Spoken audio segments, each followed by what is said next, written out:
बहुत दिनों पहले ढोलकपुर गांव में एक कुम्हार रहता था। वो हर रोज मिट्टी के बर्तन और खिलौने बनाकर उन्हें बेचने के लिए शहर जाता था। इसी से जैसे तैसे उसका जीवन चल रहा था। हर दिन की तंगी से परेशान होकर एक दिन उसकी पत्नी ने उससे कहा कि मिट्टी के बर्तन बनाकर बेचना बंद करो। अब सीधे शहर जाओ और किसी नौकरी की तलाश करो ताकि हम लोग कुछ धन कमा सकें। कुम्हार को भी अपनी पत्नी की बात सही लग रही थी। वह खुद भी अपनी हालत से परेशान था। वह शहर गया और वहां जाकर नौकरी करने लगा। भले ही वह नौकरी करता था, लेकिन उसका मन मिट्टी के खिलौने और बर्तन बनाने का करता रहता था। फिर भी वह मन मारकर चुपचाप अपनी नौकरी करने में लगा रहा। ऐसे ही उसे नौकरी करते हुए काफी समय गुजर गया। जहां काम करता था, उसके मालिक ने एक दिन उसे अपने बेटे के जन्मदिन पर बुलाया।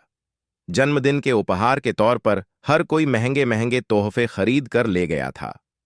कुम्हार ने सोचा कि हम गरीबों का तोहफा भला कौन ही देखता है, इसलिए मैं मालिक के बच्चे को मिट्टी का खिलौना बनाकर दे देता हूं।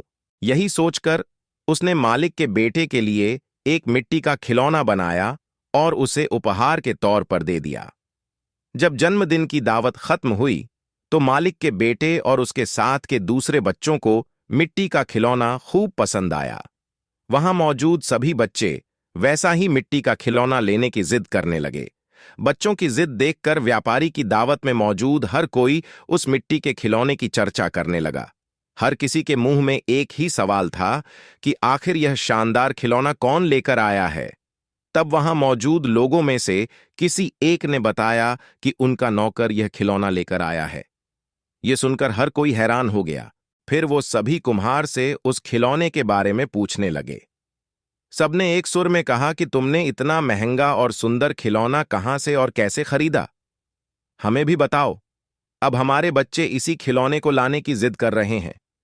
कुम्हार ने उन्हें बताया कि यह कोई महंगा खिलौना नहीं है, बल्कि इसे मैंने खुद अपने हाथों से बनाया है। मैं अपने गांव में पहले यही बनाकर बेचा करता था। इस काम से कमाई बहुत कम होती थी, इसीलिए मुझे यह काम छोड़कर शहर आना पड़ा और अब यह नौकरी कर रहा हूं। कुम्हार का मालिक यह सब सुनकर बहुत हैरान हुआ। उसने कुम्हार से कहा, क्या तुम ऐसा ही खिलौना यहां मौजूद हर एक बच्चे के लिए भी बना सकते हो? कुम्हार ने खुश होकर कहा, हां मालिक, ये तो मेरा काम है। मुझे मिट्टी के खिलौने बनाना खूब पसंद है। मैं इन सभी बच्चों को अभी तुरंत खिलौने बनाकर दे सकता हूं। इतना कहने के बाद कुम्हार ने मिट्टी जुटाई और खिलौने बनाने में जुट गया। कुछ ही देर में रंग बिरंगे कई सारे मिट्टी के खिलौने बनकर तैयार कर दिए। कुम्हार की यह कलाकारी देखकर उसका मालिक हैरान होने के साथ ही काफी खुश भी हुआ। वह मन ही मन मिट्टी के खिलौनों का व्यापार करने की सोचने लगा। उसके मन में हुआ कि वह कुम्हार से मिट्टी के खिलौने बनवाएगा और फिर खुद उन्हें बेचे देगा। उसने यही सोचकर कुम्हार को मिट्टी के खिलौने बनाने का काम दे दिया। कुम्हार का मालिक उसके मिट्टी के खिलौने बनाने के हुनर से खुश था, इसलिए उस व्यापारी ने कुम्हार को रहने के लिए अच्छा घर और मोटी तनख्वाह भी देने का फैसला किया। कुम्हार अपने मालिक की इस पेशकश से काफी खुश था। वो तुरंत अपने गांव ढोलकपुर गया और परिवार वालों को अपने साथ रहने के लिए लेकर आ गया।